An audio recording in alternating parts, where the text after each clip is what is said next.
چونکہ اس دورے کے بعد جو دنیا کو پیغام یہ گیا وہ پیغام یہ تھا کہ عمران خان نے نعرہ لگایا ایبسلیٹلی ناٹ کا. عمران خان نے اس دورے کے بعد دوسری جو پاکستان کو پہچان دی کہ ہم اپنے فیصلے خود کر سکتے ہیں اور ہم کسی کے تسلط میں آ کر اپنے فیصلے نہیں کریں گے کہ ٹیلی فون کال امریکہ سے آئے گی اور ہم سب کچھ کریں گے. وہ لوگ جو عمران خان کے ناقدین ہیں وہ مودی کو بھی گھسیٹ کر لے کر آ رہے ہیں. وہ یہ کہتے ہیں کہ جناب مودی صاحب ان ڈرائیونگ سیٹ لیکن عمران خان صاحب ڈرائیونگ سیٹ پہ نہیں ہیں. انہوں نے جو ناقدین ہیں عمران خان کے وہ نواز شریف کی مثالیں دیتے ہیں. جو ناقدین ہیں عمران خان کے وہ یہ کہتے ہیں کہ امریکہ سے فون کیوں نہیں آتا. تو یہ ایک خاص مائنڈ سیٹ ہے جو امریکہ کی طرف امداد کے لیے دیکھتا ہے. امریکہ کی طرف یہ امداد پیسوں کی امداد نہیں ہے, یہ امداد پولیٹیکل سپورٹ ہے جس کے لیے ماضی کی بہت ساری حکومتوں نے بھی دیکھا. اب مسئلہ یہاں تک بڑھ گیا کہ ناقدین خاموش نہیں ہوئے اور انہوں نے عمران خان کی کہ لباس کے اوپر بھی تنقید کیا. یاز میر صاحب کہتے ہیں کہ ٹھیک ہے بہت اچھا دورہ تھا, سب کچھ تھا, لیکن خدا را کپڑے تو بدل لیتے. یعنی اس حد تک جو ہے وہ بات آگے بڑھ گئی. لیکن سب سے انٹرسٹنگ بات یہ رہی کہ عمران خان نے اس دورے کے دوران بہت سارے جو صدر پیوٹن ہیں انہوں نے ملاقات سے پہلے لوگوں سے کی, انہیں ٹیبل کے دوسری طرف بٹھایا. لیکن عمران خان صاحب ساتھ بھی بیٹھے, ہینڈ شیک بھی ہوا, 3 گھنٹے کی ملاقات بھی ہوئی. اس نے ایک کلیئر کٹ میسج دنیا کو دے دیا ہے کہ پاکستان کی انٹرنیشنل ماحول کے اندر کیا اہمیت ہے اور ہم کہاں پہ کھڑے ہیں. اب ویورز, یوکرائن کے اندر کی جو سچویشن ہے, جو کچھ ہو رہا ہے, جنگ کسی کے بھی حق میں نہیں ہے. اور جو ویژول سامنے آ رہے ہیں, لندن کی صورتحال بھی آپ کو بتاتے چلیں. میرے لندن نے اظہار یکجہتی کیا, ٹریفلگر اسکوائر پہ لائٹنگ بھی کی گئی یوکرائنین فلیگ کے کلرز کے مطابق. ٹریفلگر اسکوائر کے جو مینار تھے ان کے اوپر لائٹنگ کی گئی. اس کے علاوہ بہت ساری باروز کے اندر بھی لائٹنگ کی گئی. اظہار یکجہتی کیا جا رہا ہے یوکرینینز کے ساتھ. لیکن اس وقت کی صورتحال یہ ہے کہ پابندیاں لگا دی گئی ہیں امریکہ کی طرف سے, برطانیہ کی طرف سے. بہت سارے بینک اکاؤنٹس منجمد کر دیے گئے ہیں روسی صدر کے, اور پھر جو امپورٹنٹ لیڈرز ہیں ان کے بینکنگ جو نظام ہے اسے بھی بند کر دیا گیا ہے.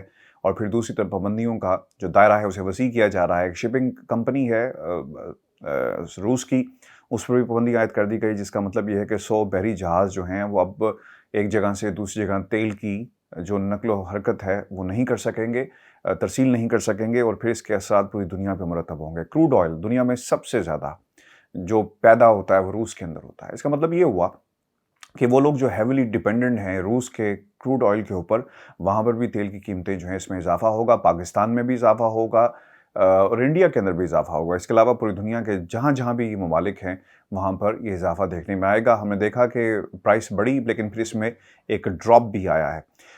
امریکہ نے بے وفا دوست کا کام کیا. امریکہ پہلے یوکرائن کو کہتا رہا کہ شیر بن شیر بن, اور جب یوکرائن جو ہے وہ شیر بن گیا تو پھر حالات کیسے ہیں آپ کے سامنے ہیں. اور یوکرائنین صدر نے اس پر دکھ کا بھی اظہار کیا, اور جب آفر کی گئی کہ جناب ہم آپ کو یہاں سے نکال لیتے ہیں, اس آفر کو انہوں نے مسترد کر دیا. انہوں نے کہا کہ مجھے انخلا نہیں بلکہ مجھے ہتھیار چاہیے تاکہ میں اپنے قوم کا دفاع کر سکوں, اور ہماری قوم جو ہے وہ روس کی جو فوجی جس سے انہوں نے فوج داخل کی اس کا مقابلہ کیا جا سکے. اس وقت مناظر بڑے سینٹیمنٹل ہیں. لوگ شادی کر کے بندوق اٹھا رہے ہیں یوکرائن کے اندر. وہ لوگ جو برطانیہ یا دنیا کے کسی بھی ملک کے اندر موجود ہیں, بہت ہی جذباتی مناظر ہیں. وہ لوگ چاہتے ہیں کہ وہ اپنے ملکوں میں جائیں اور اپنے ملک کا دفاع کریں. اس وقت یہ نیشنلزم ہمیں نظر آ رہا ہے یوکرائن کے حوالے سے. جذباتی مناظر ہیں. فیملیز جنہوں نے وہ گھر کے مرد جنہوں نے فوج کو بہت پہلے ریٹائرمنٹ جن کی ہو گئی, وہ بھی دوبارہ بندوق اٹھا کر سڑکوں پر آ گئے ہیں اور اپنے ملک کی حفاظت کر رہے ہیں. امریکہ نے بہت ہی چالاکی کے ساتھ جو کچھ ماضی کے اندر ہوا, جس طرح سرنڈر کیے گئے نیوکلیئر ویپنز, اور پھر اس کے بعد جو اس وقت حالات ہیں, اگر یوکرائن کے پاس وہ ملک جس کے پاس دنیا کے دوسرے یا تیسرے سب سے زیادہ ذخائر تھے, ایٹمی ہتھیار تھے, ان کو تلف کیا گیا, اگر آج موجود ہوتے تو کیا آپ یہ سمجھتے ہیں کہ روس کی یہ مجال ہو پاتی کہ وہ یوکرائن کے اوپر جو ہے وہ فوجوں کو داخل کرتا؟ کبھی نہ کرتا. یہ بات اس لیے بھی ویورز امپورٹنٹ ہے کہ اگر آپ کا جو ڈیفنس ہے، جو آپ کا دفاع ہے وہ ناقابل تسخیر ہو، تو پھر کسی بھی مائع کے لال میں جرأت نہیں ہوتی کہ وہ آپ کی سرحدوں کو یا آپ کی آزادی کو جو ہے وہ انویڈ کر سکے۔ اب تک کی جو صورتحال ہے اس میں بہت ہی زبردست قسم کی سٹیٹمنٹس جو ہیں وہ جاری کی گئی ہیں۔ یوکرینین صدر کی طرف سے ایک ویڈیو پیغام بھی جاری کیا گیا جس میں انہوں نے کہا کہ شاید یہ میری زندگی کا آخری ویڈیو پیغام ہو اور آپ سے بعد میں ملاقات نہ ہو، چونکہ وہ مجھے بھی مارنا چاہتے ہیں اور داخل ہونا چاہتے ہیں کیپٹل کے اندر، اور پھر شاید ہماری ملاقات نہ ہو۔ پھر ایک اور بھی ویڈیو میں نے دیکھی CNN کے اوپر جس میں جو ان کے یوکرین سابق صدر تھے انہوں نے ایک کلیشنکوف اٹھائی ہوئی ہے اور وہ بتا رہے ہیں کہ ہمارے پاس کس قسم کا اسلحہ موجود ہے۔ تو یوکرین کے جو حالات ہیں وہ دنیا سے چھپے ہوئے نہیں ہیں۔ یورپی یونین نے بے وفائی کی، دوسری طرف امریکہ نے بے وفائی کی۔ بے وفائی کیسے کی کہ یہ ایکسپیکٹ کر رہے تھے کہ شاید کوئی مدد آ جائے گی۔ امریکہ نے یوکرین میں فوج اتارنے کی بجائے جرمنی فوج بھیج دی، اور اس لیے بھیج دی کہ انہوں نے فوج مانگی تھی کہ آپ فوج کو بھیجیں ان کیس اگر روس آگے بڑھتا ہے تو ہمارے پاس فوجی موجود ہوں، ایک ڈیفنس لائن موجود ہو، کسی بھی ناخوشگوار یعنی جو سرحدوں کو اگر وائلیٹ کیا جاتا ہے تو جرمنی جو ہے وہ اس پوزیشن میں ہوگا۔ ویورز، اس وقت اگر ہم یہ کہیں کہ دنیا ایک تیسری جنگ کی طرف جا رہی ہے تو غلط نہ ہوگا۔ یہ اعصاب کی بھی جنگ ہے، یہ گولیوں کی بھی جنگ ہے، یہ ٹینکوں کی بھی جنگ ہے، اور یوکرینینز اس وقت میدان کے اندر موجود ہیں اور روس کی یہ جو چڑھائی ہے اس کو روکنے کی بھرپور کوشش کر رہے ہیں۔ اچھا، اب یوکرینین صدر کی ویڈیوز جو ہیں وہ منظر عام پر آ رہی ہیں، کبھی وہ کافی پی رہے ہیں، کبھی وہ لوگوں کو، یہ کیوں کیا جا رہا ہے؟ اس لیے کیا جا رہا ہے کہ جناب آپ کا لیڈر آپ کے اندر موجود ہے، میں اشرف غنی نہیں بنوں گا، میں ملک سے نہیں بھاگوں گا کسی بھی جہاز کے اندر پیسے کو اکٹھا کر کے، بلکہ آپ کے ساتھ جو ہے میں مروں گا۔ اور اگر آپ ان کے صدر کی جو ویڈیوز ہیں وہ دیکھیں تو انہوں نے ایک ٹی شرٹ پہنی ہوئی ہے، اور جو ان کے ساتھ جتنے بھی جو ان کی کابینہ کے لوگ ہیں وہ ساتھ کھڑے ہوئے ہیں اور چائے پیتے ہوئے آپ کو نظر آئیں گے۔ جو اس وقت صورتحال ہے وہ وقتاً فوقتاً اس سے آگاہ بھی کر رہے ہیں قوم کو، اور وہ ویب میسیجز جو ہیں انہیں وائرل کیا جا رہا ہے۔ اچھا، اور اس وقت جو یوکرینین صدر ہیں، صدر کیسے بنے اس حوالے سے بھی خبریں جو ہیں وہ شیئر کی جا رہی ہیں، چونکہ he always wanted to become an actor, اور پھر اس کے بعد کس طرح ان کا جو سفر ہے وہ مکمل ہوتا ہے۔ اچھا، اب جو پیغام جاری کیا گیا انہوں نے کہا ہتھیاروں کی ضرورت ہے، انخلا کی نہیں۔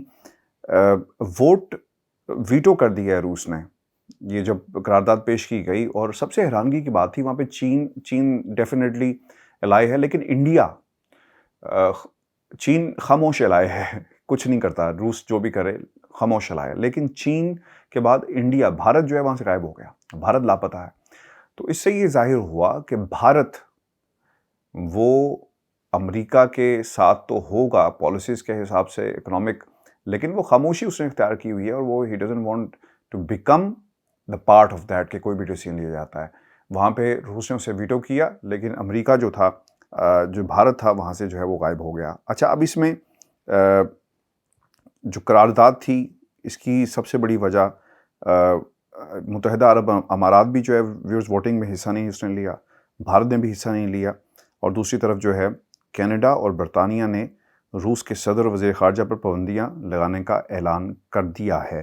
آپ کو یہ بتا دیں کہ اس وقت جو لڑائی ہے وہ روس کی گلیوں میں، یوکرین کی گلیوں میں جو ہے وہ کیف کی گلیوں میں لڑی جا رہی ہے، اور ہزاروں فوجی جو ہیں اس وقت میدان میں موجود ہیں اور اپنے ملک کا جو ہے وہ دفاع کر رہے ہیں۔ اور میں کچھ چیزیں آپ کے سامنے اور بھی رکھ دوں۔ عبدالرزاق داؤ صاحب بھی یہ کہتے ہیں کہ روس اقتدار کے دروازے کھل چکے ہیں، اور میں آپ کو یہ بتاؤں یہ کیوں کھل چکے ہیں۔ ایک طرف پوری دنیا موجود ہے، اور اب ہمارے ریلیشنز روس کے ساتھ شروع ہونے جا رہے ہیں، ایک نیا دور ہوگا۔ اب ہوگا کیا کہ روس پر پابندیاں لگ جائیں گی، روس نے اپنا آئل بھی بیچنا ہے، اپنی باقی چیزیں بھی بیچنی ہیں، اور پھر انہیں چیزوں کی ضرورت بھی ہوگی۔ پھر کیا ہوگا؟ پاکستان کی طرف دیکھا جائے گا۔ وہ چیزیں، وہ اشیاء جو دنیا سے جاتی تھی روس میں، اب وہ پاکستان سے جائیں گی، جس میں آپ کا بہت ساری اشیاء ہیں، دالیں ہو سکتی ہیں، اور اس کے علاوہ اب دیکھنا یہ ہوگا کہ جب آپ کسی ملک پہ چڑھائی کا فیصلہ کرتے ہیں تو آپ کی تیاری کیا ہے۔ تو روس یہ تیاری کر کے آیا تھا، روس یہ تیاری اس لیے بھی کر کے آیا تھا، اسے پتا تھا کہ امریکہ اس کے ساتھ کیا کرے گا۔ روس تیاری کر کے آیا تھا، اسے معلوم تھا کہ آسٹریلیا، کینیڈا، برطانیہ نے ان کے ساتھ کس طرح کا سلوک کرنا ہے، یورپی یونین کیا سلوک کرے گی۔ تو روس نے اپنا ہوم ورک بھی کیا، اور یہ وہ وجہ تھی کہ عمران خان صاحب کو بلایا گیا۔ مجھے تو حیرانگی ہوتی ہے، لوگ چپل کے اوپر عمران خان کی اس وقت سیاست کر رہے ہیں۔ آپ کو اس تناظر سے ہٹ کر، یعنی اپنی یہ جو سوچ ہے سیاستدانوں والی، جن کے ساتھ آپ جڑ کر جونکوں کی طرح جو اس نظام کے ساتھ جڑے ہوئے ہیں، آپ یہ سب کچھ سوچتے ہیں، آپ کو کھل کر اور اپنی سوچ کا جو محور ہے دائرہ کار اسے بڑھا کر پیش کرنا چاہیے۔ ویورز، ماضی میں قطر میں یہی کچھ ہوا، جو کچھ بھارت نے بنگلہ دیش کے اندر کیا، آج یوکرین کے اندر بھی یہی سب کچھ ہو رہا ہے۔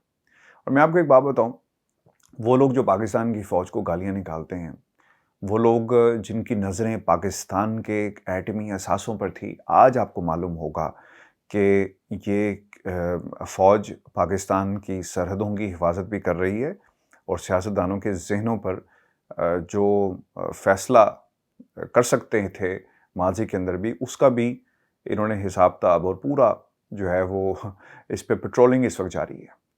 ماضی کے اندر بینظیر بھٹو نے بھی کوشش کی، اور وہ چاہتی تھی کہ معلوم کیا جائے کہ پاکستان کے ایٹمی اثاثے اور پھر کہاں پر۔ نواز شریف صاحب نے بھی کوشش کی وزٹ کرنے کی، لیکن انہیں وزٹ نہیں کروایا گیا۔ یہ کریڈٹ بھی اپنی جو ان کی کارکردگی رہی عمران خان صاحب کی، اور جو ایک پیج کا تاثر ہے، جو ایک پیج اور جو سپورٹ ہے ایک دوسرے کو اداروں کی، اس تناظر میں اگر دیکھا جائے تو عمران خان کو اس سپورٹ حاصل رہی، اور عمران خان کو پاکستان کی نیوکلیر فیسلٹیز کا دورہ کروایا گیا۔ آج آپ کو معلوم ہوگا کہ اگر ملک کے اندر فوج نہ ہو، ہمارا جو بجٹ ہے ہمارا دفاع کا، اگر فوج پر خرچ نہ کیا جائے، تو پھر آپ مجھ سے بھی یہاں پہ بیٹھ کر سن رہے ہوں گے کہ میں بندوق اٹھاؤں گا اور پاکستان جا کر اپنے ملک کا دفاع کروں گا، اور میرے جیسے جو 10 ملین غالباً 1 کروڑ کے قریب، اگر میرے فگر صحیح ہیں، اوورسیز پاکستانی دنیا کے کہیں بھی حصے میں موجود ہیں، آج وہ پاکستان کی فلائٹس لے رہے ہوتے اور پاکستان جا رہے ہوتے، اور اگر یہ سچویشن خدا نخواستہ پاکستان پہ آ جائے، آج آپ کو معلوم ہوگا کہ وہ فوج جسے سیاستدان گالیاں نکالتے ہیں، اس کی حرمت اور اس کی امپورٹنس کیا ہے۔ آج اگر پاکستان کے اندر ایسے حالات ہو جائیں، یعنی دشمن جو ہے وہ کیوں باز رہتا ہے، دشمن کیوں ہمارے خلاف جو ہے وہ کسی قسم کی کارروائی نہیں کرتا یا خوف رہتا ہے، وہ ہے ہماری ایٹمی طاقت۔ اور جب تک پاکستان کے پاس ایٹمی طاقت پاکستان ہے، اور یہ رہے گا انشاءاللہ، کسی مائی کے لال میں جرت نہیں ہو سکتی کہ وہ پاکستان کی طرف میلی آنکھ سے دیکھے۔ ویورز، اب جو انٹرنیشنل حالات ہمارے سامنے ہیں، اس کے تناظر میں یہ کہنے جا رہا ہوں، اور مجھے اس میں کوئی ہار نہیں ہے، فوج کو بھی اب سوچنا چاہیے، اور فوج سوچ رہی ہے کہ کسی صورت بھی تحریک عدم اعتماد کو کامیاب نہیں بنایا جائے گا، کیونکہ اس وقت جو دنیا کے حالات ہیں، میں نے آپ کو پہلے بھی کہا تھا کہ افغانستان کی جو سچویشن ہے اس تناظر میں جب بل پاس نہیں ہو رہے تھے، اور آپ کو یاد ہوگا کہ اس وقت بھی جو vote of confidence Imran Khan صاحب نے خود لیا، تو باقاعدہ پاکستان کے طاقتور حلقوں کی طرف سے سپورٹ موجود تھی۔ آج اس سے بڑا کرائسس پیدا ہو گیا انٹرنیشنلی، اور اگر ملک کے اندر کسی قسم کا ایڈونچر ہوتا ہے سیاسی جماعتوں کی طرف سے، تو عین ممکن ہے کہ فوج جو ہے مداخلت کرے گی۔ مداخلت ان سینس یہ نہیں کہ ٹیک اوور کرے گی، بلکہ مداخلت کرے گی ان سیاسی جماعتوں، سیاسی مروسی کرداروں کو روکے گی، اور میری اطلاعات کے مطابق یہ کام شروع ہو چکا ہے، کیونکہ پاکستان انٹرنلی کسی بھی قسم کی ایڈونچر، سیاسی جماعتوں کی طرف سے ایڈونچر کا متحمل نہیں ہو سکتا، کیونکہ اگر انٹرنلی کوئی سچویشن خراب ہوتی ہے تو اس کے ڈائریکٹ اثرات جو ہیں پاکستان کے اوپر پڑیں گے، خصوصاً اس وقت جب ہماری معیشت مشکل میں ہے، حالات مشکل میں ہیں۔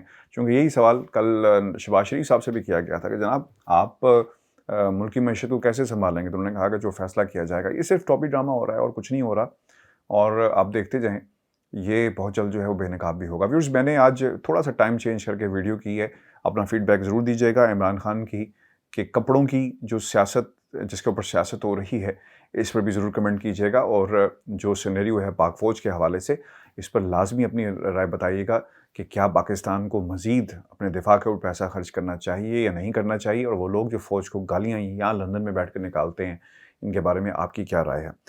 کمنٹس بھیجیے گا، چینل کو ضرور سبسکرائب کریں۔ اجازت دیجیے، اللہ نگہبان۔